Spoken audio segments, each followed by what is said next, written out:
Hey guys, tonight we're going to step back into a time when your personal style wasn't just a statement, it was a political minefield. Think about your favorite pair of shoes, the ones that make you feel confident, unique, maybe even a little rebellious. Now imagine that wearing them could get you fined, ostracized, or worse, just because they were a little too pointy. We're traveling to the court of a ruler so obsessed with order that he tried to regulate everything from the cost of cheese to the shape of people's footwear. You think your neighborhood association is strict about lawn ornaments? You probably wouldn't have survived 5 minutes in the 8th century without a sternly worded notice being nailed to your door by a man with a very large sword. So, before you get comfortable, take a moment to like the video and subscribe, but only if you genuinely enjoy what I do here. It's always a huge encouragement. And for fun, let me know in the comments where you're listening from and what time it is there. I love seeing how this little community spans the globe. Now, dim the lights, maybe turn on a fan for that soft background hum, and let's ease into tonight's journey together. The first thing you notice is the mud. It's a deep, greedy mud, the kind that sucks at your simple leather turn shoes with every step. It smells of wet earth, wood smoke, and something else. A faint, mineral tang of sulfur hanging in the damp air. You pull your woolen cloak tighter. Around your shoulders, the rough weave a familiar comfort against the chill of a northern European morning. This is Aachen, the heart of the world, or so they say.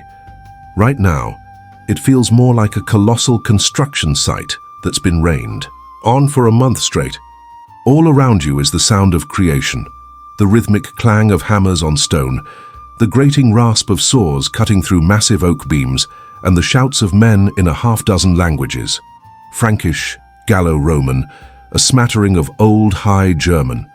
This is the new capital, the grand project of the great king Carolus Magnus. Charlemagne, you are just one of thousands drawn here, a tiny cog in this vast machine of empire building. You're no one of importance, just a face in the crowd trying to make a living in the shadow of giants. You keep your head down, your eyes open. You see everything.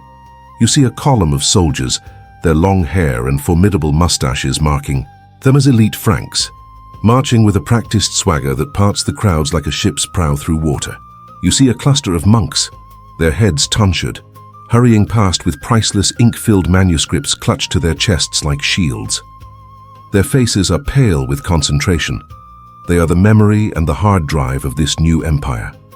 A merchant from Lombardy, his clothes finer and more colorful than anything you've seen, haggles with a local fur trapper, the universal language of commerce flowing easily between them.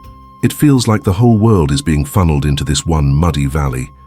Your eyes drift downwards, to the feet of the people passing by. It's a habit you've picked up. Shoes tell stories. Most are like yours. Practical, ankle-high leather boots, smeared with the same mud that coats everything. But then you see him. A minor court official, perhaps a clerk's third assistant, strutting with an air of unearned importance, and on his feet are shoes that stretch a finger's length beyond his toes, ending in a silly curled point. They are utterly useless in this terrain. He has to walk with a comical, high-stepping gait to keep the tips from digging into the muck. It's a foolish affectation, a grasping attempt to look more important than he is. You've heard whispers that the king does not approve. He likes order. He likes distinctions. A farmer should look like a farmer, a soldier like a soldier, a noble like a noble. This kind of fashion blurs the lines, and the king does not like blurred lines. You look past the chaos of the lower town, up the gentle slope to where the real work is happening. The palace. It rises against the grey sky, a skeleton of stone and timber. Your gaze is drawn to the Palatine Chapel, a structure so bold, so alien, it feels like it dropped from the heavens. An octagon of stone, surrounded by high galleries, striving to reach a height no one in this part of the world has attempted in 400 years. You've heard the architects talk of Ravenna, of Byzantium, of Rome itself. The king isn't just building a palace, he's making a statement. He's grabbing the ghost of the Roman Empire by the collar and dragging it north, baptizing it in Frankish steel and Christian faith. Historians still debate whether Charlemagne's vision for Aachen was a genuine attempt to birth a new Rome on Frankish soil, or simply the ultimate power move. a personal fortress and playground for a king who until then had spent his entire life on the move. The mineral smell is stronger up here. It comes from the famous hot springs that gave this place its Roman name, Aquagrani. This is the real reason the king chose this spot, not for strategy, not for resources, but because he loves to swim. It's one of the few widely known personal details about the formidable ruler. He is a man of immense physical energy and appetites. And here is a strange little secret of the court, something the bards don't sing about. The king often conducts the business of the empire from the steaming waters of his private bath. Imagine that. You, a petitioner, approaching the most powerful man in Christendom not in a grand throne room, but in a giant stone-lined pool, the steam fogging the air as you try to make your case. It's a bizarrely intimate display of power. He's been known to invite his entire retinue, sons, nobles, guards, sometimes over 100 people, to join him in the baths, turning statecraft into a sprawling, semi-naked pool party. It's a level of casual authority that is both impressive and deeply intimidating. For now, you are far from that inner circle. You are part of the foundation, the mud and grit upon which this new world is being built.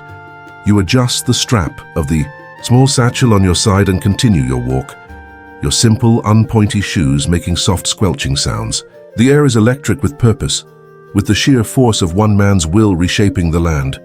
You wonder what kind of man could dream all this into being.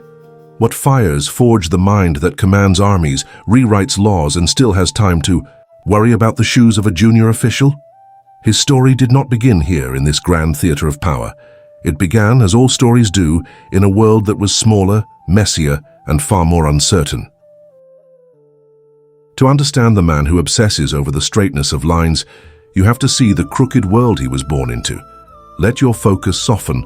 Let the image of Aachen's rising towers dissolve and drift back a few decades. The world you now find yourself in is greener, wilder, and far less certain. The very idea of a fixed capital city would seem absurd.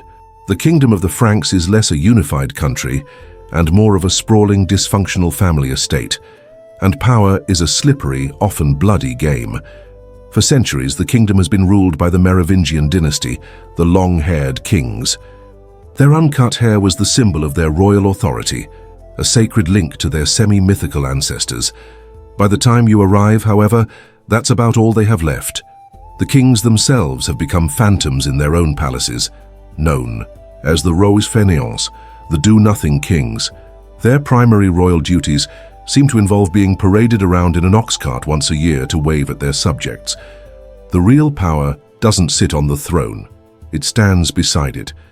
You are living in the age of the mayor of the palace, an office that started as a kind of chief of staff and has since evolved into the kingdom's de facto ruler.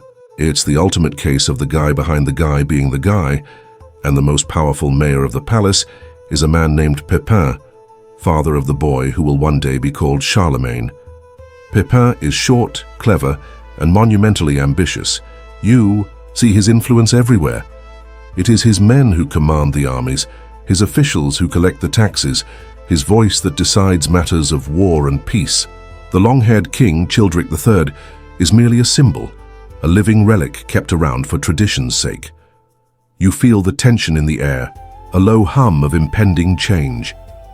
In the marketplaces, in the taverns, people speak in hushed tones.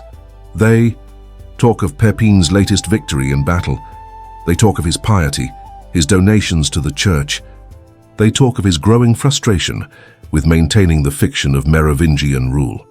Then the news arrives, traveling not by royal decree, but through the faster-than-light network of gossip and rumor. Pepin has done the unthinkable. He sent a message to the Pope in Rome, asking a simple, loaded question. Who should be king? The one who holds the title or the one who holds the power? The Pope, needing a strong ally north of the Alps, gave the answer Pepin was hoping for. And just like that, the world shifts on its axis. The last Merovingian king is quietly bundled off to a monastery, his sacred long hair shorn from his head, the ultimate act of political and spiritual castration. Pepin the mayor is now King Pepin. A dynasty has ended and a new one, the Carolingian, has begun. This is the world a young Charles is born into. He is not the heir to a 1,000-year-old throne, but the son of a new king, a man who took power through shrewd politics and force. Historians still debate the exact year and place of Charlemagne's birth, and for good reason. In the grand scheme of his father's ambitious power grab, the birth of another son wasn't exactly front-page news. He was a piece on the board, not yet the player. His childhood is not one of soft cushions and philosophical tutors. It's a thoroughly Frankish upbringing. You see him not in a classroom, but in the training yard. He learns to ride a horse almost as soon as he can walk, the sturdy war horse, a natural extension of his own body. He spends his days with the sons of other nobles, his education consisting of swordplay, spear throwing, and the brutal, exhilarating art of the hunt. This isn't about learning virtue from dusty scrolls. It's about learning how to survive, how to command, how to kill. It's a practical MBA in 8th century kingship. As a child, you might catch a glimpse of the royal family. King Pepin, compact and radiating a coiled energy. And his wife, the Queen Bertrada of Leon. And here you learn a little secret, a humanizing detail whispered among the servants and market women. They have a nickname for her, Bertha Broadfoot. The story goes that she was born with one foot noticeably larger than the other, a small strange imperfection on the woman who founded a royal line. It's a tidbit of information that makes these almost mythical figures feel suddenly surprisingly real. You can imagine the young Charles, a boy who would one day tower over most men, growing up with a father who stole a crown and a mother nicknamed for her mismatched feet. It's a reminder that even the grandest stories have humble, slightly awkward beginnings. You watch as he grows. The boy is blessed with his father's intelligence, but also with a formidable physique his father lacks. He is tall, strong, with a boundless, restless energy that seems barely contained by courtly life. He swims, he hunts, he fights. He is his father's son, a product of this new, aggressive dynasty that has no time for do-nothing kings. He and his younger brother, Charlemagne, are raised with the constant, unspoken understanding that what their father took, they will have to hold. The legitimacy of their family's rule isn't written in ancient law. It's written in the steel of their swords, and the loyalty of the armies they will one day lead. The world is not a stable inheritance, it's a prize to be defended. This reality shapes him, hardening him, focusing his mind. The order he will one day impose on the world with such ferocious determination is born from a youth spent watching his father forge a new order out of chaos, one clever move and one severed lock of hair at a time. The fragile piece of a shared kingdom does not last long. Your world, recently stabilized by Pepin's firm hand, is once again split in two. Upon his death, the realm is divided between his two sons, Charles, and his younger brother, Charlemagne.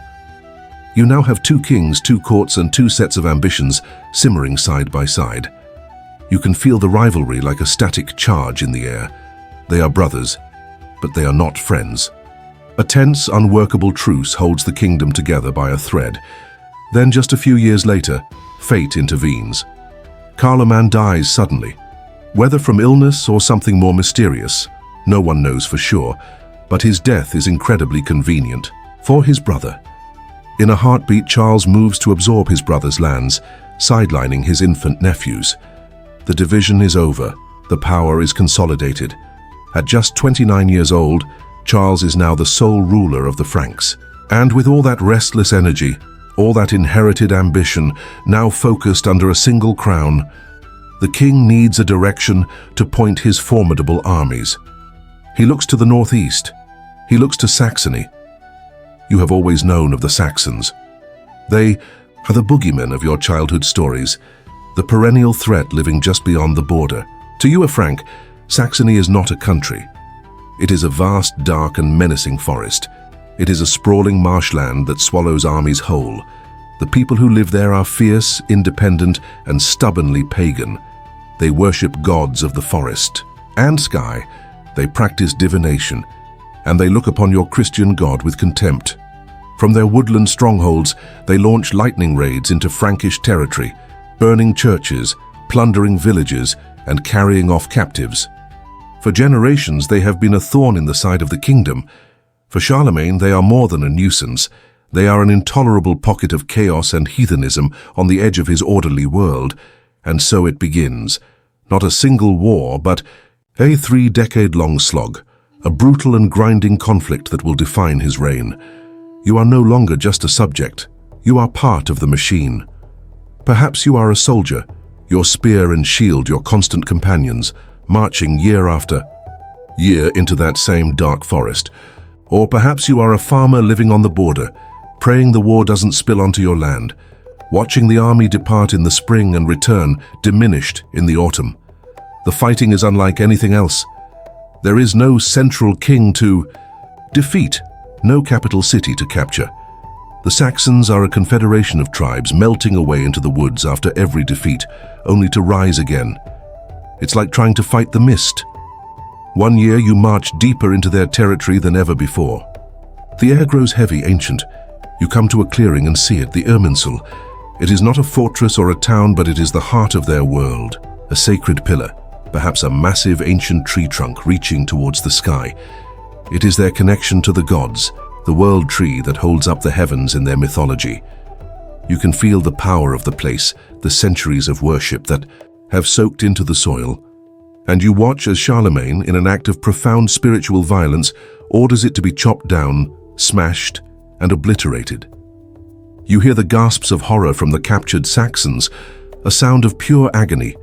This is no longer just a war for a secure border. It is a crusade. Charlemagne is not just trying to conquer their land, he is trying to kill their soul. This act sets the tone for the decades to come. The war becomes a grim, repeating cycle. The Frankish army, a professional force of heavy infantry and cavalry, is unbeatable in a pitched battle. They invade. The Saxons are defeated. The Saxon chiefs are rounded up and forced to swear allegiance. They are herded into the nearest river for mass baptism, the holy water washing over men who are seething with resentment. You see the priests making the sign of the cross over thousands of warriors who would rather kill them than pray with them. But as soon as the bulk of the Frankish army withdraws for the winter, the rebellion begins anew. The new faith is renounced, the priests are slaughtered, and the border raids resume, this time with even greater ferocity. Standing on the banks of a river, watching another of these forced conversions, you can't help but wonder about the king's mind. Historians still debate the core motive behind Charlemagne's relentless Saxon campaigns. Was he a pious missionary, genuinely believing he was saving souls by the sword? Or was he a ruthless pragmatist, using religion as a tool to justify a brutal land grab and finally secure his empire's most vulnerable frontier? As you look at the faces of the Saxon warriors, you suspect the truth is a complex and perhaps even contradictory mix of both. The years drag on. The war grows more and more brutal. Whispers of a new, horrifying event sweep through the camp. The massacre of Verden. The story is that after a major Saxon rebellion, Charlemagne rounded up 4,500 of the captured rebels and had them all beheaded in a single day. The rumor paints a chilling picture. The king, cold and implacable, watching as the executioners do their work, the river running red with Saxon blood. It is an act of calculated terror designed to break the Saxon will to fight once and for all. It doesn't work. It only hardens their resistance, fueling a desire for vengeance that will last for years. The green forests of Saxony are now haunted by the ghosts of this long, bloody war. The dream of a stable, orderly empire is being paid for, one life at a time on this savage and unforgiving frontier. You return from the frontier weary, the mud of the campaign trail caked on your boots and a lingering chill in your bones that has nothing to do with the weather. The scent of the Saxon forests, of pine and blood and fear, still clings to you. As you approach Aachen, the familiar sounds of construction feel different now. Less like the birthing of a dream, and more like the spoils of war being put to use. You understand now with a gut-wrenching clarity that the endless Saxon campaigns are the engine funding this grand vision. Every stone being hoisted into place, every jewel destined for the altar, is paid for by the plunder of the north. The brutal work of destruction on the borders allows for this magnificent work of creation at the center. The progress is stunning. The muddy construction site you left months ago is transformed. Order is being imposed on the chaos. The palace complex is taking shape, a sprawling network of halls, residences and workshops. But all of it is still just a supporting cast for the main star, the Palatine Chapel. It now dominates the skyline, a crown of stone. You feel an irresistible pull towards it. You walk past the guards, who are now accustomed to the endless flow of workers and artisans, and step inside the half-finished interior. The air inside is cool and smells of stone dust and wet plaster. Your voice, if you were to speak, would be swallowed by the immense echoing space. Above you, the great octagonal dome is open to the sky in patches, a web of wooden scaffolding crisscrossing the void. Sunlight streams down in hazy shafts, illuminating a world of frantic, precise activity. Masons tap, tap, tap at stones, their chisels shaping the future. Carpenters secure massive beams with wooden pegs the size of your forearm. The scale of it is humbling. You've spent your life in a world of timber halls and simple rectangular churches. This is something else entirely. This is a challenge to the heavens, built by men. It feels permanent, a declaration that the Carolingian dynasty is not just passing through. It is here to stay, anchored to the earth by thousands of tons of stone. As you walk the perimeter, your eyes catch on details that seem out of place. You see massive columns of polished marble, their deep green and porphyry red swirling with patterns that speak of a different, more ancient world. They don't have the clean, sharp look of newly quarried stone. They feel older, saturated with history. You run a hand over one and it's cool and impossibly smooth. Later, you see workers carefully uncrating massive, ornate bronze grills, their intricate designs unlike any local metalwork. You ask one of the foremen, a man with a Roman accent from Ravenna, where these treasures come from. He gives you a wry smile. They come from the south, he says. The king, with the Pope's permission, has been systematically stripping the decaying monuments of the old Roman Empire. These very columns once held up a basilica in Ravenna or a palace in Rome. You try to picture the journey. These colossal pillars, each weighing many tons, carefully extracted from a crumbling ruin, loaded onto groaning ox carts and dragged by teams of straining animals and men for hundreds of miles, up and over the treacherous mountain passes of the Alps. It is an act of logistical genius and supreme confidence. Charlemagne is not just mimicking Rome, he is physically transplanting it. He is recycling an empire, taking the very bones of his great predecessor to build the body of his own. Your gaze travels up to the gallery that circles the high interior. There you see the masons assembling the king's throne. It is surprisingly simple, almost stark, made of 4 plain slabs of white marble that also made the long journey from the south. Its power lies not in decoration, but in its placement. It sits directly opposite the spot where a grand mosaic of Christ enthroned will one day look down from the dome. From this seat, the emperor will be able to look down upon the main altar below and also straight across, eye to eye, with the King of Heaven. It's a breathtaking piece of architectural theology, placing him as God's chosen intermediary on earth. You even count the steps leading up to the platform, 6 of them, a deliberate echo of the throne of the wise King Solomon, looking at the blend of styles, the Roman columns, the Byzantine-inspired octagonal layout, the stark Frankish simplicity of the throne. You can see why people are puzzled and amazed. Historians still debate the chapel's primary architectural inspiration.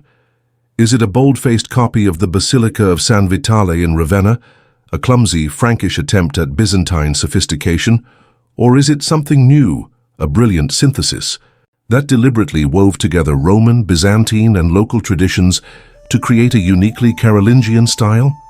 You step back outside, blinking in the daylight. The clang of the hammers seems to beat with the same rhythm as the marching of soldiers you heard in the forest. You finally understand. The brutal general who felled the sacred Irminsul and the visionary patron raising this chapel are the same man. One act clears the ground, the other builds the monument. Both are fueled by the same iron will, the same obsessive desire to create a single, unified Christian world in his own image. This chapel is a sermon in stone, and its message is one of power, permanence, and divine right, built on a foundation of conquest. Am palace of stone, no matter how magnificent, is just an empty shell without a mind. The king's ambition extends far beyond quarrying stone and conquering territory. He seeks to build a new kind of kingdom, and that requires a foundation of knowledge, a common language, and a shared memory. The battle for the soul of the empire will be fought not with swords, but with ink and parchment. And so your perspective shifts.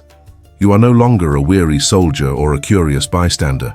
You are now a young monk, recently arrived at Aachen, chosen for the sharpness of your eyes and the steadiness of your hand.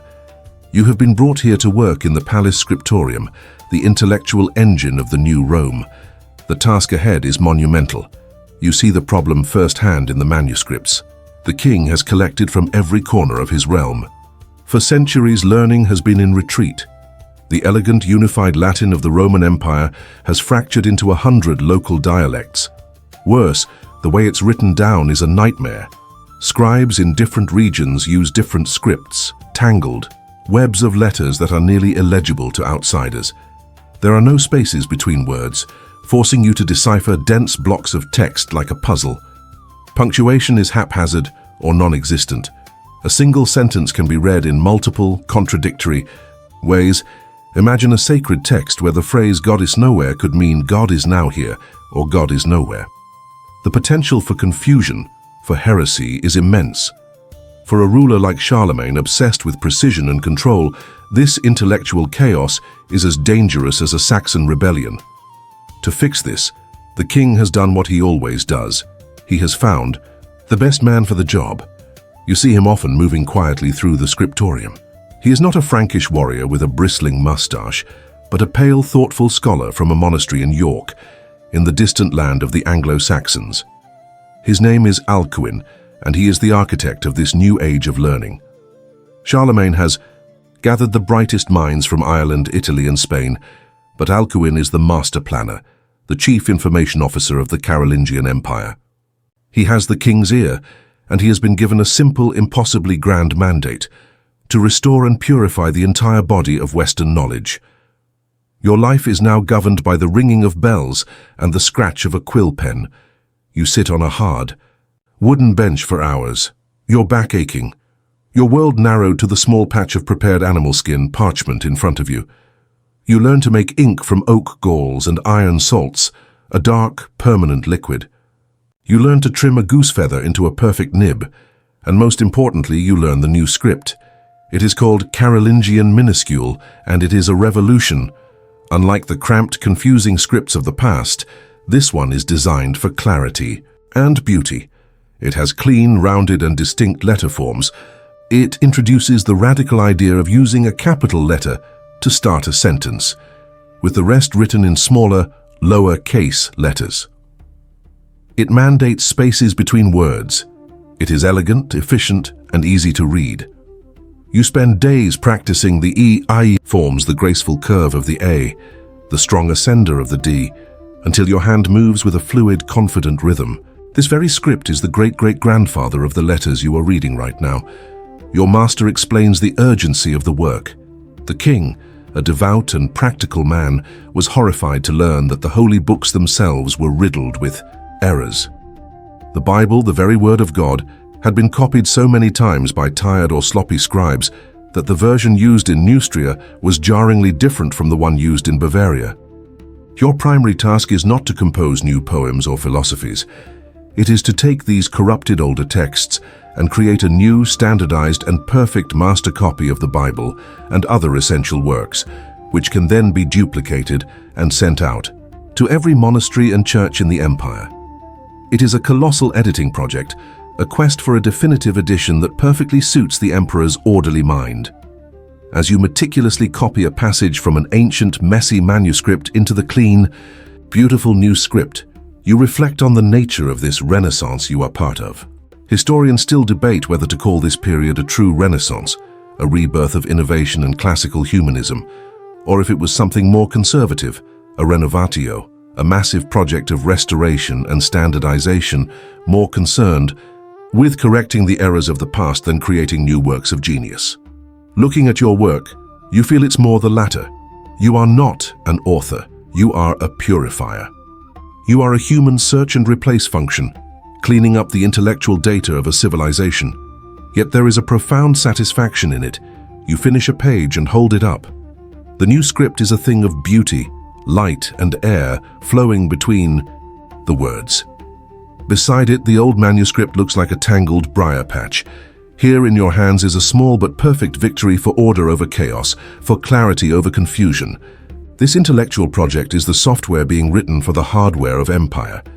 The stone chapel may inspire awe in the illiterate, but this standardized script and these corrected books will unify the minds of the powerful, creating a common culture for the ruling class that stretches from the Pyrenees to the Danube. The king's reign is not just built on stone and steel, it's being written, letter by perfect letter, in the quiet halls of Aachen. The pristine, orderly world being created on parchment in the palace scriptorium must eventually collide with the messy reality of your life. The king's grand project isn't just an intellectual exercise, it's a top-down redesign of society itself. You step away from the rarefied air of the court and back into the familiar rhythm of daily life as a merchant, an artisan, or a farmer. But things are changing. The old ways, the unwritten rules, and local customs you grew up with are being overwritten by a relentless stream of commands flowing out from Aachen. They are called capitularies, royal ordinances divided into chapters or capitula, and they cover everything. And when you hear everything, you mean everything. You feel it first in the marketplace. For years, the price of grain has been a chaotic dance between harvest, hunger, and the greed of merchants. Now a royal decree has fixed the price of oats, barley, and wheat. You see a royal official, a missus, sternly checking the scales of a baker, ensuring a loaf of bread weighs exactly what the law says it should. Another decree forbids usury, the charging of interest on loans, calling it a form of theft. There are new rules about standardizing weights and measures across the entire realm. It's an attempt to build a just economy, to protect the poor from the powerful. There's a new sense of fairness, a feeling that someone, somewhere, is looking out for the little guy. But the regulations don't stop at the market stall. One day, a steward arrives at the small farm you manage, part of a vast network of royal estates. He unrolls a long scroll of parchment. This is the famous Capitulare Divilis, an astonishingly detailed instruction manual for how the king's own lands are to be managed. You listen in disbelief as he reads. The capitulary dictates the exact number of chickens and geese each estate should maintain. It specifies the equipment every blacksmith must have. It even includes a mandatory planting list. The steward walks through your vegetable garden, frowning, and points out that you are missing fenugreek and have planted too much chervil. He reminds you that every garden must contain, among many other things, lilies, roses, sage, cumin, and rosemary. It is micromanagement on an imperial scale, the mind of a meticulous and demanding landlord projected across thousands of miles. And then there are the laws about how you should look. Do you remember the flashy official with his pointy shoes, an image of vanity and disorder? The king remembers too. A new capitulary circulates, this one concerning trade and dress. It bans commoners from buying or wearing the lustrous, expensive Byzantine silk that is now reserved for the highest echelons of the imperial family and their chosen few. Another part of the decree regulates the quality and price of leather goods. It includes a stern recommendation that footwear for honest, working folk should be practical and simple. It doesn't explicitly ban pointy shoes, not yet, but the message is clear as a well-made glass beaker. Vanity is a form of social disruption. Your clothing is no longer just your own business. It is a uniform that signals your place in the king's great ordered hierarchy. To dress above your station is to challenge that order. In the evenings, you sit in the local tavern sipping ale that has also been subjected to new purity regulations. You listen to a traveling merchant complaining quietly about the endless rules. He can't set his own prices. His every transaction is scrutinized, and the profit margins are thinner than ever. It makes you wonder how effective all this really is. Historians still debate how much these capitularies actually shaped the lives of ordinary people. Were they the iron framework of a new orderly society, enforced by the king's will, or were they more of a royal wish list, an idealized blueprint for an empire that remained, in its vast and isolated rural heart, largely unchanged and ungovernable. Looking around the tavern, you see men nodding in agreement with the merchant's complaints, but they do so quietly, their eyes darting towards the door, just in case a royal official is listening. There is a new feeling in the air, a mix of security and surveillance. You know that if a local lord tries to cheat you, you can appeal to the king's justice, but you also know that your own life is subject to a level of scrutiny that was unimaginable a generation ago. The king's authority is no longer a distant, abstract concept. It's right here in your garden, in your wallet, and on your feet. The chaotic freedom of the old days is being traded for a new kind of rigid stability. It's a safer world, perhaps. But as you finish your ale and head home, you can't shake the feeling that the walls of this safer world are slowly closing in. The king's quest for absolute order has trickled down from the heavens and soaked into the very soil you walk on. The king's obsession with order cannot be contained by mountains.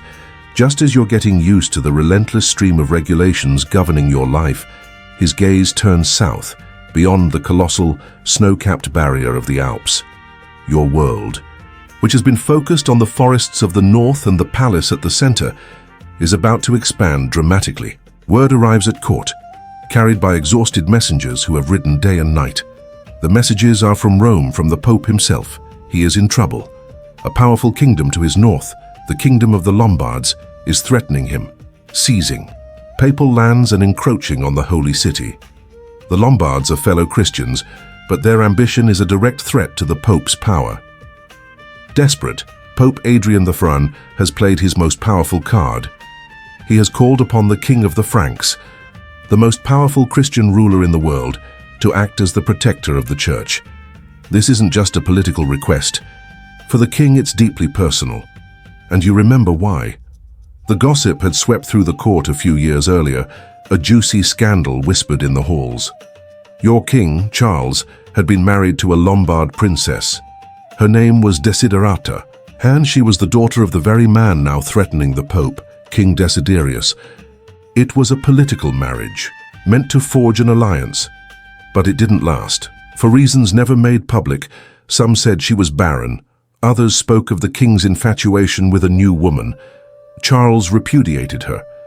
He simply annulled the marriage and sent her packing back across the Alps to her father's court. You can only imagine the humiliation, the insult to King Desiderius and the entire Lombard people. Now, with the Pope's plea as the perfect justification, Charles is preparing to march against the father of the wife he scorned. This is more than a holy war. It's a family feud with armies. You are a soldier in the Frankish host, and for the first time, you march south. The journey itself is an ordeal, a battle against nature before you even meet the enemy. The Alps are a terrifying, awe-inspiring wall of rock and ice. Nothing in the rolling hills of Francia has prepared you for this. You follow narrow, winding paths where a single misstep could send a man or a horse plunging into a bottomless ravine. The air grows thin and cold, burning your lungs with every breath. The wind howls with a lonely, menacing voice. You see the entire Frankish army, a river of men and steel, snaking its way through the passes, a testament to the king's logistical genius and iron will. The Lombards have fortified the main passes, expecting a frontal assault. But the king, true to form, divides his army and leads a huge contingent through a secondary, more difficult pass, outflanking the enemy completely. The Lombards, stunned by this bold maneuver, fall back in disarray. The war soon settles into a grim routine. The main Lombard army takes refuge behind the massive walls of their capital city, Pavia, and so begins a long, miserable siege. Your days are filled with a dull, aching boredom, punctuated by moments of terror. You dig trenches, build siege engines, and stand watch, staring at the impassive stone walls. You are always hungry, always cold, and the filth of the camp breeds disease that is often more deadly than a Lombard spear. As the siege drags on through the winter, the king does something extraordinary. He leaves his generals in charge of the blockade and takes a contingent of troops on a pilgrimage. He is going to Rome to celebrate Easter. You are with him as he approaches the holy city. The sight of it silences even the most boisterous soldiers. You see the ruins of the ancient empire everywhere, The broken aqueducts, the crumbling skeleton of the Colosseum. It is a city of ghosts, but also the vibrant center of the Christian world. The Pope receives Charles not as a foreign king, but as a protector, a Roman patrician. You watch as your tall, formidable warrior king walks humbly in a procession to the tomb of St. Peter. He kisses each step as he ascends into the great basilica. He and Pope Adrian meet, and in that meeting an alliance is forged that will echo for 1,000 years. The sword of the Franks is now pledged to defend the spiritual authority of Rome. Standing in the ancient basilica, watching your king pray, with what appears to be genuine, heartfelt piety, you can't help but wonder about the layers of motivation at play. Historians still debate the true calculus behind the Italian campaign. Was Charlemagne a genuinely devout son of the church, answering the Holy Father's call for protection, or was he a master strategist, using the Pope's desperation as the perfect justification to crush the Lombard kingdom, seize its wealth and make himself the undisputed master of Italy?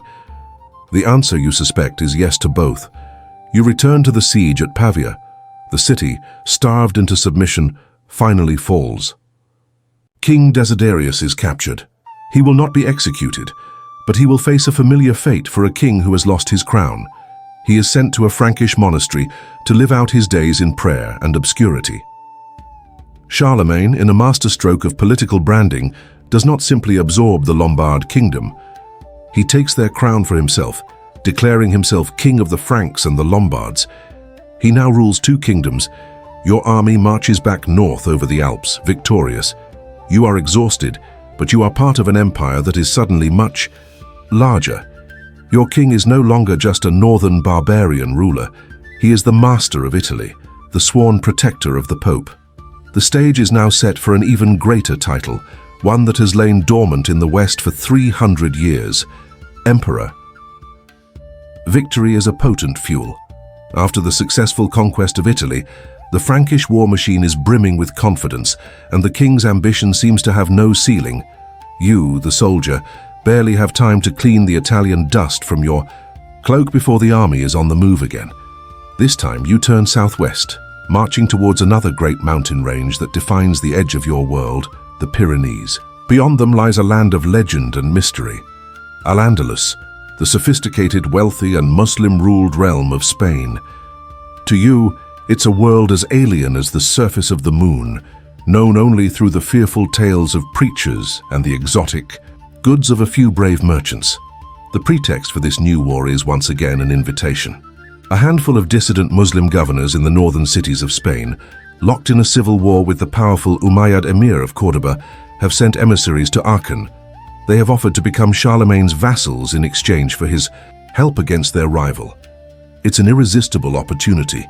The king sees a chance to extend his influence, create a buffer zone on his southern flank, and perhaps add the title King of the Spaniards to his growing collection. And so, with the summer sun beating down, you march once more into a foreign land. The campaign starts well enough. You cross the Pyrenees and push into the Iberian Peninsula. The city of Pamplona, a Christian Basque city, is taken, and its walls torn down to prevent it from rebelling. But the core of the plan soon unravels. The alliance with the Muslim governors proves to be flimsy and unreliable. When you arrive at the gates of the great city of Zaragoza, the prize you were promised, the governor who invited you has had a change of heart. The gates remain stubbornly shut. A long siege would be costly and difficult in this unfamiliar, hostile territory. Frustrated and with his supply lines stretched thin, Charlemagne makes a pragmatic decision. He calls off the campaign. You turn around and begin the long, weary march home, a bitter taste of anticlimax in your mouth. The army is laden not with the riches of Zaragoza, but with whatever plunder you could carry from the towns you did take. The retreat is where everything goes wrong. The main body of the army, with the king himself, threads its way safely back through the high mountain passes. But you are assigned to the rearguard, a long, slow-moving column protecting the baggage train, the wagons filled with plunder, weapons, and supplies. The sun is beginning to set, casting long, deep shadows across the narrow valley. The pass is called Roncesvalles. The mood is relaxed, almost complacent. The peaks of Francia are visible in the distance. You are almost home. and then the sky falls on you. It starts with a rumbling sound from above, and then massive boulders, pried loose from the cliffs, crash down into the column, smashing wagons and scattering men like ninepins. Before you can even form a shield wall, the slopes above you explode, with screaming warriors. They swarm down from the woods, moving with a speed and agility that is terrifying. They are lightly armed, but they have the supreme advantage of high ground and surprise. Your Frankish tactics are useless here. Your long spears are unwieldy. Your heavy armor makes you slow and there is no room to maneuver. It's not a battle. It's a slaughter.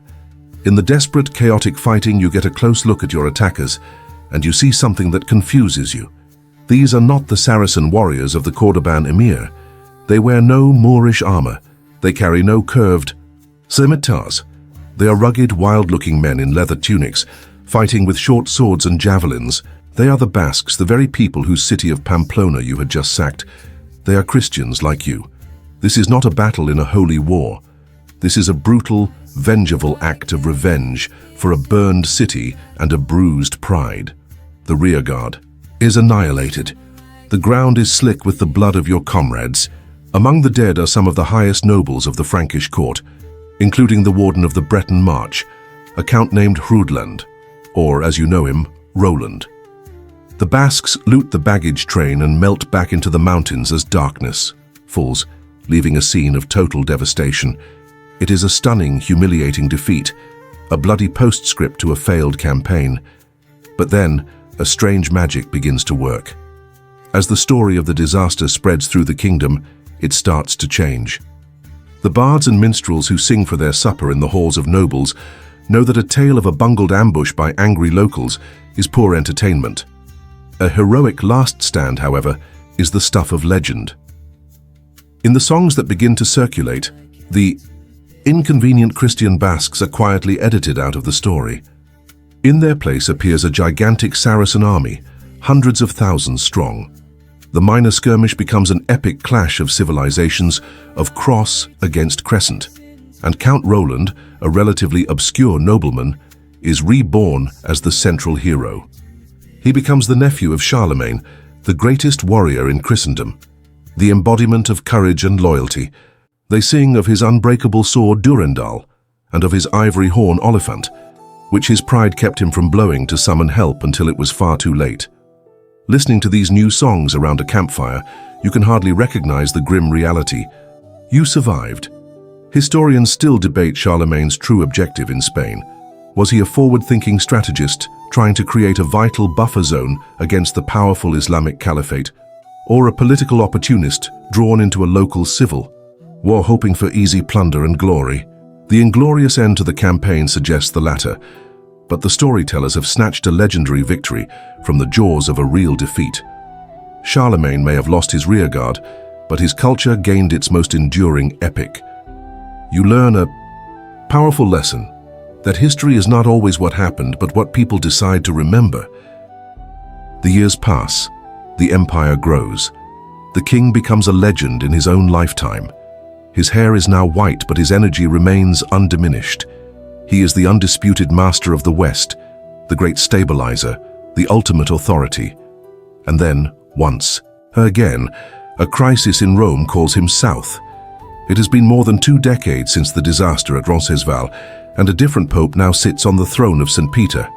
This pope, Leo III, finds himself in mortal danger, not from an external enemy, but from the cutthroat political factions within Rome itself. You are a resident of Rome and you witness the chaos firsthand. During a solemn procession, a gang of armed conspirators, rivals from the city's aristocracy, leap from the crowd and attack the pope.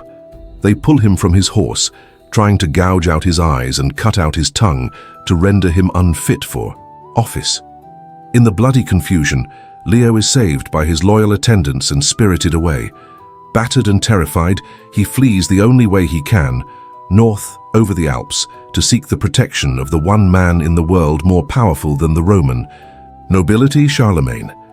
Your king, now a man in his late 50s, marches his army to Rome not as a pilgrim but as a judge. He enters the city, and his powerful presence immediately quells the simmering conflict. He convenes a great synod to investigate the matter. The conspirators accuse Pope Leo of various crimes, but an ancient precedent states that no earthly power can pass judgment on the Pope. Instead, in a carefully staged public ceremony, Pope Leo is allowed to swear a solemn oath upon the Gospels, purging himself of all accusations. With Frankish swords guaranteeing the peace, order is restored.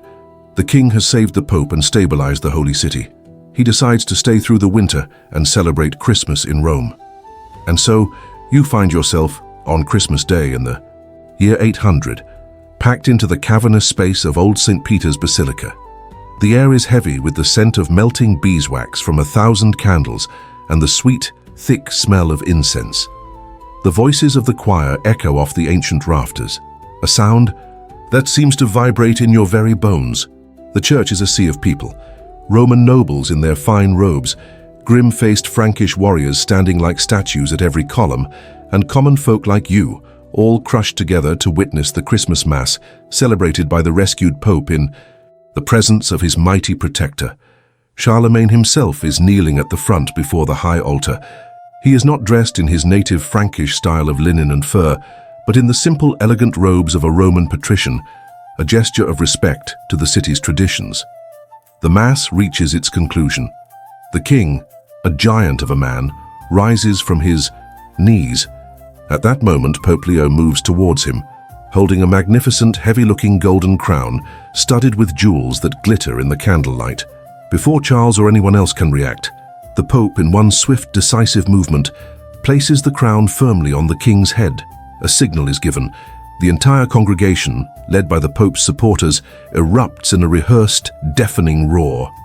3 times they shout the ancient imperial acclamation, the words echoing through the basilica. Carolo Pissimo Augusto, Adeo Coronato, Magno et Pacifico Imperatori, Vita et Victoria, to Charles the most pious Augustus, crowned by God, the great and peace-giving emperor of the Romans, life and victory. You are breathless, swept up in the historic gravity of the moment. Just like that, the thing that has been unspoken for years has happened. The Roman Empire, a ghost in the West for over 300 years, has been reborn.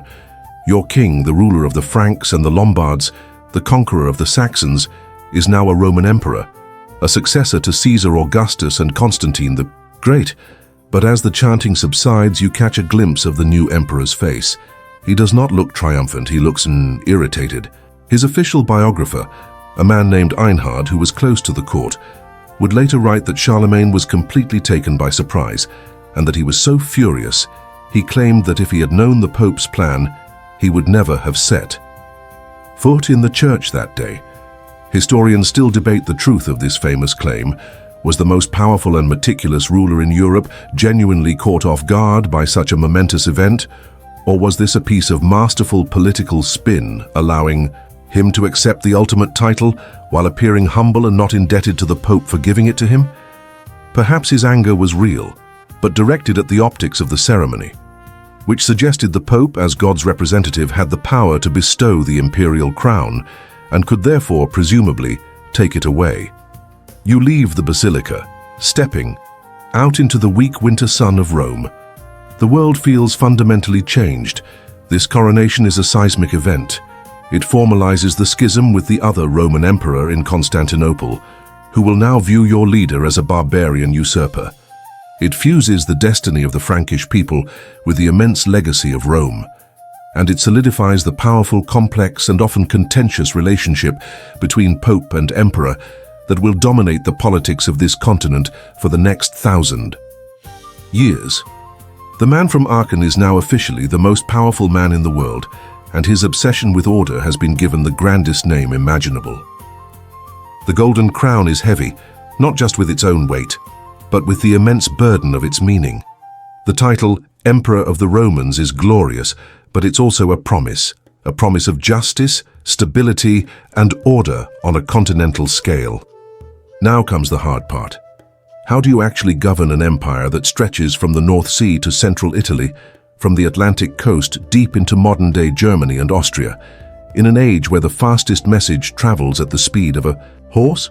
You can't be everywhere at once. The ink on the capitularies is barely dry before local counts and bishops, isolated by distance, begin to interpret the laws for their own benefit. Corruption, like weeds in a garden, is a constant threat. Charlemagne's solution is as ambitious as his conquests. It is a system designed to project his personal authority into every corner of his realm. You are living in a small town in the heart of Francia, a place that feels 1,000 miles from the grandeur of Rome or the bustle of Aachen. Your life is governed by the seasons, the local market, and the whims of your regional count. But one day, a ripple of nervous energy passes through the town. A rumor, confirmed by a breathless outrider: the Missi Dominici are coming, the envoys of the Lord, the Emperor's eyes and ears. Their arrival is an event. All work stops. You and the other townspeople gather in the main square, a mixture of apprehension and hope on your faces. You see them ride in, and their appearance itself is a lesson in the Emperor's political genius. There are two of them. One is a high-ranking nobleman, a duke or a count you recognize from a military campaign, clad in a fine cloak and with a sword at his hip. He represents the Emperor's secular power. The other is a senior churchman, a bishop or an abbot, his robes marking him as a man of God, representing the Emperor's spiritual authority. This is the obscure but brilliant detail of the system. They always travel in these balanced pairs. The warrior keeps the bishop honest, and the bishop keeps the warrior from being too greedy. Together they can investigate and pass judgment on any matter, church or state. They don't seclude themselves in the count's castle. They convene a public assembly in the open air. The bishop begins by reading out the newest capitularies from Aachen, his clear Latin voice translating the emperor's will for all to hear. Then the count makes an announcement that sends a shockwave through the crowd. He declares that they are here to hear any and all complaints. Anyone, from the richest landowner to the poorest tenant farmer, can bring a grievance against anyone else, including the local count and bishop themselves. This is revolutionary. It is a direct line from you to the emperor. You watch, holding your breath as a poor farmer. A man you've known your whole life shuffles forward. His hands are trembling, but his voice is firm. He accuses the local count's chief steward of seizing his family's pasture land using a forged document. The count, sitting with the Missi, turns a shade of purple with fury. A few years ago, this farmer would have been flogged or worse for such an accusation. But the noble Mrs. listens patiently, his face unreadable. He examines the farmer's worn-out charter and the steward's newer, neater one. Meanwhile, the bishop questions both men, his eyes searching for the truth of their oaths. After a brief consultation, the Missi deliver their judgment. The steward's document is declared a forgery. The land is to be returned to the farmer immediately, and the steward is removed from his post to await further punishment. A gasp goes through the crowd. It is the emperor's justice delivered right here in your town square. But later that evening in the tavern, you hear a different story. Her merchant whispers that in the next valley over, a wealthy landowner with a disputed claim simply sent a wagon load of gifts, wine, livestock, and a pouch of silver to the Missi's camp the night before their assembly.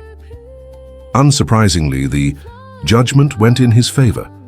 As you watch the envoys ride out the next morning, on their way to the next town in their circuit, you are left with a complex feeling. Historians still debate the real-world effectiveness of the Missi Dominici. Were they a truly revolutionary instrument of centralized justice that held the empire together?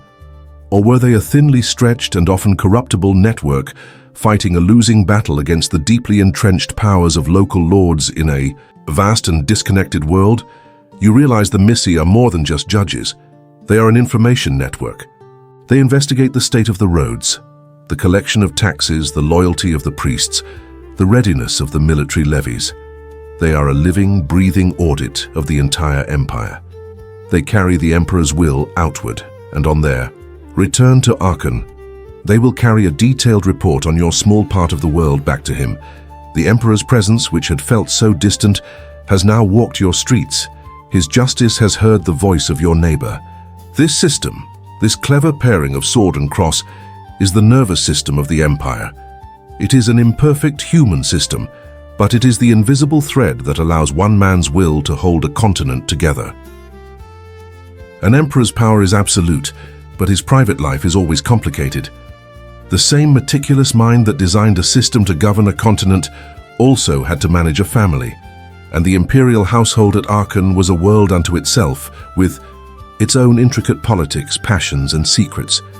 You move from the public square into the inner sanctum of the palace, perhaps as a servant, a courtier, or a companion to one of the royal children.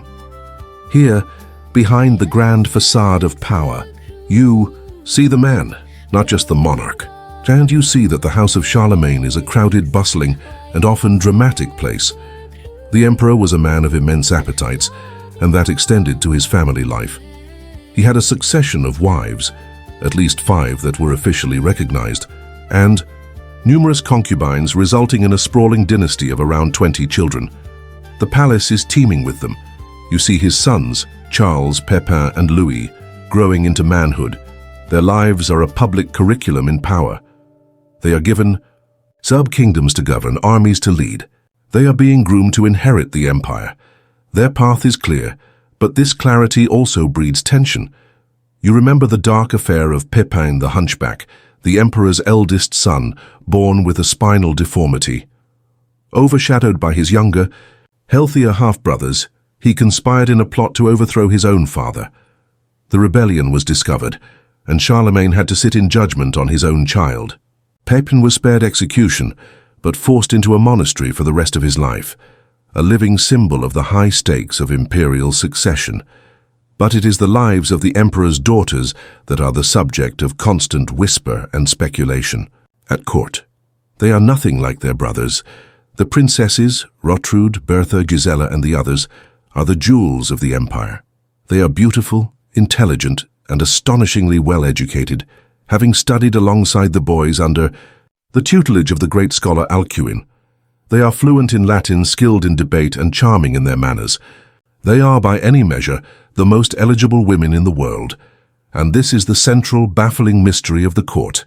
The emperor refuses to let them marry. Envoys arrive from the court of Byzantium, from the Anglo-Saxon kingdoms, from the great duchies of Bavaria, all seeking a prestigious alliance through marriage to one of Charlemagne's daughters. And one by one the emperor, their adoring father, turns them all down. He cannot bear to be without his girls, he claims. He loves their company too much. He insists they travel with him on his journeys, join him on hunts, and dine at his table, every night. You see his genuine affection for them. He beams when they enter a room, but in his love, he has built for them the most beautiful cage in all of Christendom. They are princesses who will never be queens, trapped in the eternal role of being their father's daughters. As an insider, you see the inevitable consequences of this strange arrangement. Denied the legitimacy of marriage, the high-spirited and intelligent princesses create secret lives for themselves. The palace at night has as many secrets as it has corridors. You see glances exchanged, notes passed, clandestine meetings arranged. In the palace gardens, the most open secret of all is the long-running affair between the Princess Bertha and one of the court's most handsome and brilliant courtiers, a man named Angilbert. Their love is real and deep, and from it, 2 sons are born. They are the emperor's grandsons, but they are illegitimate, everyone knows. The entire court is aware of these relationships, and the most astonishing thing is Charlemagne's reaction. He knows, too. There are occasional public displays of disapproval, a strategic scolding to maintain the appearance of Christian morality. But in practice, he tolerates it. He does not banish his daughters. He does not execute their lovers. In fact, he gives Angilbert prestigious and important jobs. He allows his illegitimate grandsons to be raised at court, and by all accounts, he dotes on them. It is a paradox that fascinates you. The great lawgiver, the enforcer of public morals, presides over a household that quietly flouts the very rules he champions. Watching the emperor in a private moment, perhaps observing Princess Bertha playing with her young son in the gardens, you see the conflict in his eyes. It is the look of a father, a ruler and a pragmatist all at once. Historians still debate the emperor's true reason for keeping his beloved daughters unmarried. Was it the act of a possessive father who simply couldn't bear to part with them? Or was it the cold calculation of a master politician, deliberately preventing the creation of powerful sons-in-law who might one day challenge the succession of his own sons and fracture the empire he had worked so hard to build? You suspect the truth is an tangled human mixture of both. He loved his daughters too much to let them go, and he loved his empire too much to risk it. This intimate glimpse behind the curtain shows you the true complexity of the man. He is not a simple tyrant or a saint. He is a father who loves his children, but controls their destinies for reasons of state. He is a champion of Christian order who makes quiet exceptions for those he loves.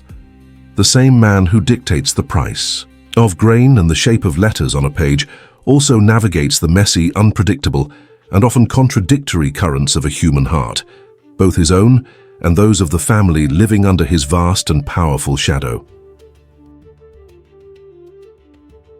An empire, you learn, cannot be held together by laws and armies alone.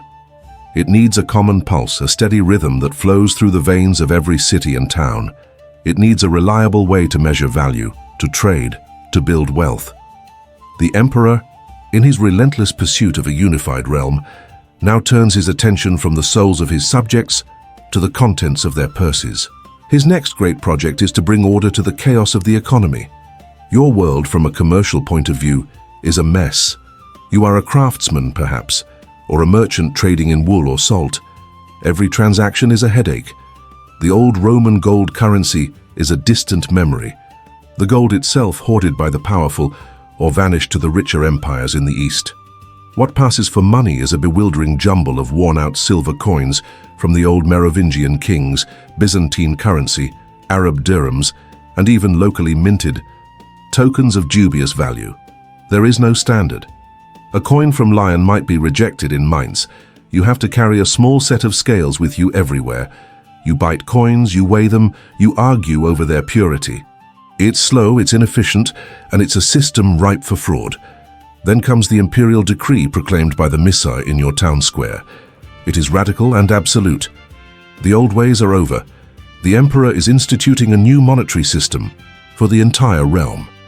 Recognizing that there simply isn't enough gold in Europe to sustain an economy, he makes a bold and pragmatic choice. He abandons the gold standard entirely. The empire will now run on silver. All old coins are to be recalled, melted down, and restruck at a network of official imperial mints. Private minting is now a crime punishable by death. Soon the new coins begin to appear. You hold one in your palm. It is called a denier or a penny. It feels thin, almost plain compared to the grand gold coins of legend. There is no majestic portrait of the emperor on it. This is not a coin designed for vanity. It is designed for work. On one side is a simple, elegant cross. On the other, the emperor's official monogram, Karolv's. Its beauty is in its uniformity. You know that this coin is the same as a denier minted 1,000 miles away. Its worth is guaranteed not just by the silver in it, but by the full authority of the man whose name it bears. The new system is revolutionary in its simplicity. The coin you hold is the only physical currency, but all accounting is now based on the livre, a pound of pure silver. 1 pound is worth 240 of your new pennies. For larger transactions, you might also use the solidus or shilling, a unit of account worth 12 pennies. The livre and the shilling aren't actual coins you can carry. They are a shared idea of value, a universal yardstick against which everything, from a loaf of bread to a suit of armor, can be measured. It's like the emperor has invented a whole new language of commerce. At first, you and your fellow merchants are skeptical. It's a huge change, but the emperor's will is absolute and the system works. You travel from your home in Neustria to trade at the great fair in Pavia, Italy. The journey is long and arduous, but for the first time, the money in your purse is the same at your destination as it was at your starting point. There is no haggling over exchange rates, no weighing of coins. The denier from a Frankish mint is accepted without question. It greases the wheels of trade in a way you could never have imagined. You can now write contracts with a new confidence, knowing that a pound of silver means the same thing in Aachen as it does in Aquitaine. As you count out a stack of the thin silver pennies, you marvel at the simple genius of the system. Little could you know that the framework you are using, £1 being equal to 20 shillings, and 1 shilling being equal to 12 pence, would become the foundation for the currency of Great Britain and its vast empire, lasting for more than 1,200 years, an incredibly enduring echo of the emperor's passion for order. But this new efficiency comes with another, more subtle change. Every time you make a purchase, every time you accept payment, you are holding the emperor's name in your hand. Every single economic exchange, no matter how small, is now a tiny act of allegiance, a quiet affirmation of his power. Historians still debate the primary driver of this monetary reform. Was it a pragmatic economic policy designed purely to stimulate trade and create stability? Or was it fundamentally a political act, a way of stamping imperial authority onto every market, stall in every purse, ensuring that no exchange of value could happen without acknowledging the emperor as its ultimate source? As a merchant, you appreciate the stability. Your business is more secure than ever before, but you also feel the tightening grip of that central authority. The monetary reform, like the new laws and the new script, is another tool for creating a single, unified and controllable empire. The emperor's quest for order has now reached directly into your pocket, changing how you trade, how you save, and how you perceive the very nature of wealth itself, one standardized silver coin at a time. With a stable currency in your purse and a clear set of laws to follow, the material world feels more predictable than ever before. But what about the other world? The world of spirits, omens, and the great terrifying mysteries of the heavens. The emperor's quest for order extends even here, into the realm of belief and knowledge, but it is a place where his control is far from absolute. You are now a courtier in Aachen, and you witness daily the strange and wonderful collision of reason, faith, and deep-seated superstition that defines your age. The most spectacular evidence of this new, larger world is standing right there, in a specially built stable near the palace. It is Abul Abbas, a living, breathing elephant. You never get tired of looking at him. His skin is like wrinkled grey leather, his ears are vast fans, and when he raises his trunk to trumpet, it's a sound that seems to come from the dawn of time. He is a creature of pure wonder, a monster from a storybook made real. Abul Abbas was a diplomatic gift to Charlemagne from the great caliph of Baghdad, Harun al-Rashid, the legendary ruler from the Arabian Nights. You try to imagine his journey, a trek of thousands of miles across deserts and seas, through hostile lands and over the Alps, just to be delivered to this northern valley. He is the ultimate status symbol, a living testament to the fact that your emperor's power and reputation have reached the far corners of the earth. This magnificent, tangible beast stands in stark contrast to the intangible fears that grip the populace. While you can go and look at a real elephant, most people's lives are governed by a fear of things they cannot see. They believe the forests are home to spirits, that demons can cause illness, that a child born with a birthmark is cursed. The world is an enchanted and often menacing place, and nowhere is this fear more apparent than when people look up at the night sky. One evening, a new star appears. It has a long, hazy tail, like a woman's unbound hair streaming across the way. Heavens, a comet. To you, it is a chillingly beautiful sight. To most of the empire, it is a terrifying omen. Panic spreads. It is a sign from God, everyone says. But what does it mean? Does it foretell a plague, a famine, an invasion, or worst of all, the death of the emperor himself? People flock to the churches, praying for deliverance from the message of the hairy star. But in the palace, the reaction is different. Charlemagne does not panic. He is intensely curious. You see him night after night on the palace balcony, wrapped in a heavy cloak against the cold, his white hair illuminated by torchlight as he stares at the celestial visitor. He summons his scholars, the men of the palace school, and demands information, not prayerful speculation. He wants them to observe its path, to measure its position relative to the constellations, to consult the ancient writings of the Romans and Greeks. He wants data. He is driven by a need to understand the cosmos as an ordered, rational system, a great celestial clockwork created by God, not just a canvas for random, fearful omens. This is the great paradox of the man. Historians still debate the nature of Charlemagne's interest in the stars. Was it the dawn of a scientific curiosity, a rational mind trying to understand the mechanics of the cosmos, or was it driven by more practical and theological needs, like the deeply complex challenge of calculating the precise date of Easter each year, a problem that bedeviled rulers and priests for centuries? You see both sides in him. He studies the comet with an astronomer's focus, but you know he is also praying to understand what God might be trying to tell him through this sign. This blend of inquiry and faith touches all aspects of life, especially medicine. If you fall ill, your treatment is a strange cocktail of the practical and the magical. A wise woman might apply a poultice of herbs, the very same herbs the emperor insists be grown in his gardens. At the same time, a priest might be called to perform prayers to drive out the fever demon that is believed to possess your body. The emperor himself has a famously robust constitution and a deep distrust of doctors. He relies on his own knowledge, of folk remedies, and the restorative power of his beloved hot springs, preferring his own judgment to the theories of physicians. Your world is one where these contradictions live side by side without seeming like contradictions at all. It is a world where a scholar can be calculating the weight of the earth one moment and arguing about the number of angels that can dance on the head of a pin the next. It's a place where Abul Abbas, the real-life elephant from faraway Baghdad, peacefully munches hay in his stable, while the people in the village nearby perform a ritual to protect their cattle from imaginary dragons. The Carolingian Renaissance is not a simple switch from darkness to light.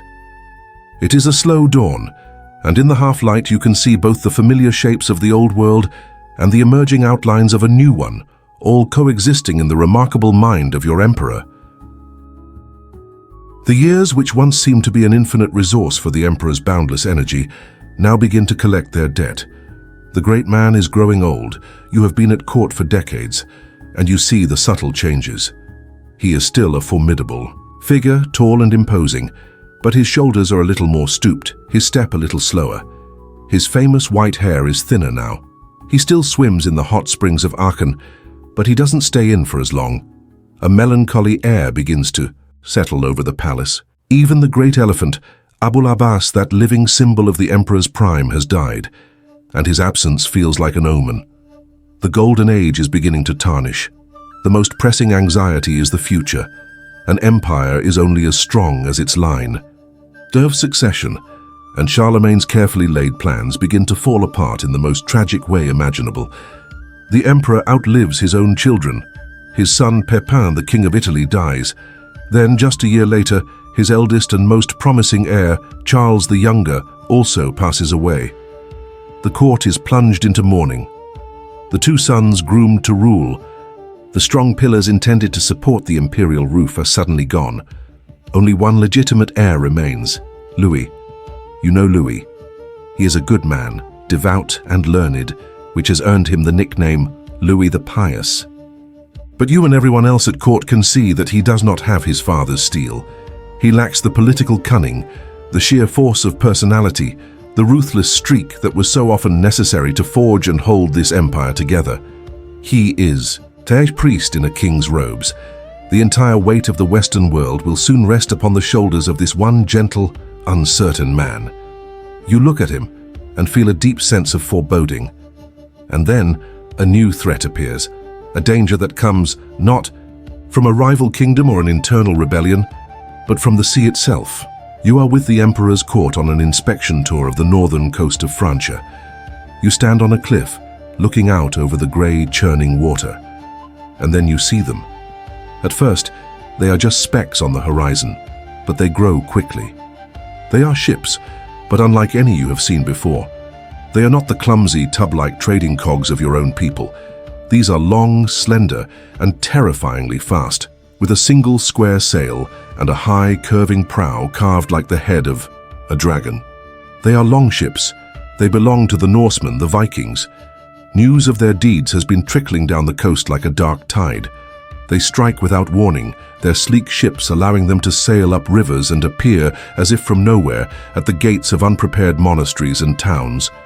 They are not conquerors who seek to hold land. They are predators. They slaughter, they burn, and they carry off anything of value, gold, silver, and people, before a defense can be mounted. They are a new kind of enemy, a ghost that strikes and vanishes back into the mists. One afternoon in a port city, you are standing with the elderly emperor near a window overlooking the harbor. Another fleet of these ships appears on the horizon, moving with predatory speed. The local officials are flustered, unsure what to do. But Charlemagne knows exactly who they are. He stands in silence for a long time, watching the dreaded ships. And then, to your absolute astonishment, you see tears well up in the old emperor's eyes and stream down his weathered cheeks. This is the man who faced down the Saxons, who conquered Italy, who never showed fear. You are speechless. Seeing your Jacques, he turns to you, his voice heavy with a sorrow that chills you to the bone. "I'm not weeping because I fear these pirates will harm me," he says quietly. "I weep because they have dared to approach this coast even in my lifetime, and I foresee the great sorrow they will bring to my descendants and their subjects." It is a moment of terrible, clear-eyed foresight. The great builder sees the future wolves scratching at the door of the house he built. In this moment of profound vulnerability, you finally grasp the central question of his entire reign. Historians still debate the fundamental stability of the Carolingian Empire. Was it a cohesive and durable state with strong institutions, or was it an empire held together almost entirely by the singular genius and relentless will of one man, destined to crumble as soon as that unifying force was gone? Watching him weep for a future he will not see, you fear you know the answer. The sun is setting on the great emperor and his age. He has outlived his rivals, his sons, and his own certainties. He has brought order to a continent, but now he is confronted by the one thing he cannot conquer or control: time. His great project, the unified Christian empire, feels fragile for the first time, threatened by a gentle heir and a savage new enemy. The long, brilliant day of his reign is ending, and the shadows are growing ever longer. The final winter arrives.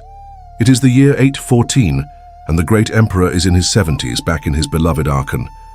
The cold seems to settle deeper into his bones than ever before. After a long hunt in the autumn, he takes to his bed with a high fever and a pain in his side. You, a courtier who has served him for what feels like a lifetime, watch with a heavy heart.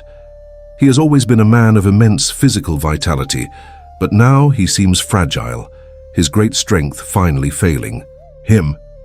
True to his lifelong distrust of doctors, he dismisses them, choosing to treat himself as he always has by taking only liquids. This time, his formidable constitution cannot overcome the illness. The great palace holds its breath. The corridors, usually bustling with petitioners and officials, grow quiet and somber. Louis, his only surviving legitimate son, is summoned to his father's bedside. In a final lucid act of will, the emperor, the great organizer to the very end, ensures there will be no succession crisis. He gathers what strength he has left and, in a solemn ceremony in the Palatine Chapel, he places a crown on Louis's head with his own hands, formally making him co-emperor. His life's work is now passed on. His duty is done. A few days later, on a cold morning at the end of January, Charlemagne, king of the Franks and the Lombards, the first emperor of the Romans in the West for over 3 centuries, draws his last breath. The silence he leaves behind is deafening. The center of the world, the gravitational point around which everything has revolved for more than 40 years, is gone. He is laid to rest as he wished, not with his ancestors in some distant church, but here in Aachen, in the magnificent chapel he built. His body is sealed within an ancient Roman sarcophagus, a final, fitting tribute to the empire he so admired and sought to resurrect. His son, Louis the Pious, a good man in an impossibly large role, does his best to keep the great machine of the empire running. But you can already feel the change. The iron will that held all the ambitious dukes and counts in check is gone. The factions begin to sharpen their knives. The rivalries between Louis's own sons, Charlemagne's grandsons, begin to fester. Historians still debate the pace of the decline that followed. Did the empire Charlemagne built begin to unravel the moment he drew his last breath? Or did the systems he put in place, the laws, the currency, the very idea of a unified Christian West provide a lasting stability that only succumbed years later to the infighting of his descendants. Standing in the echoing halls of the palace, you feel that the spirit has already left the body. But as the man fades from living memory, the legend begins. He becomes the blueprint for the ideal Christian king. Bards sing of his exploits, embellishing every victory, turning every setback into a lesson in heroism. In time, the church itself recognizes his immense contribution to Christendom, and he is canonized. He becomes Saint Charlemagne, his name invoked from altars across the continent he shaped. The most potent part of his legend, however, is yet to come. Nearly 200 years after his death in the year 1000, another emperor, the young mystical Otto III, comes to Aachen. Obsessed with the legacy of his great predecessor, he orders the tomb in the chapel to be opened. The workmen pry away the heavy stone slab. The officials and priests peer into the darkness, and what they see is not the jumbled bones of a long-dead king. The story they tell will echo for 1,000 years. They found the Emperor Charlemagne not lying down, but sitting bolt upright on his simple marble throne, as if holding court. His body was said to be miraculously incorrupt. He was dressed in his imperial robes, a golden crown resting on his skull. In his lap, they found an open copy of the Gospels, his skeletal finger still pointing to a passage. He looked not like a corpse, but like a ruler merely resting, waiting for the right moment to stand and pass judgment. This incredible image gives birth to an even more enduring myth among the common folk, a story whispered by firesides. They say that Charlemagne is not truly dead. He is merely sleeping in a hidden cavern deep inside a mountain, his great white beard having grown down through the stone table before him.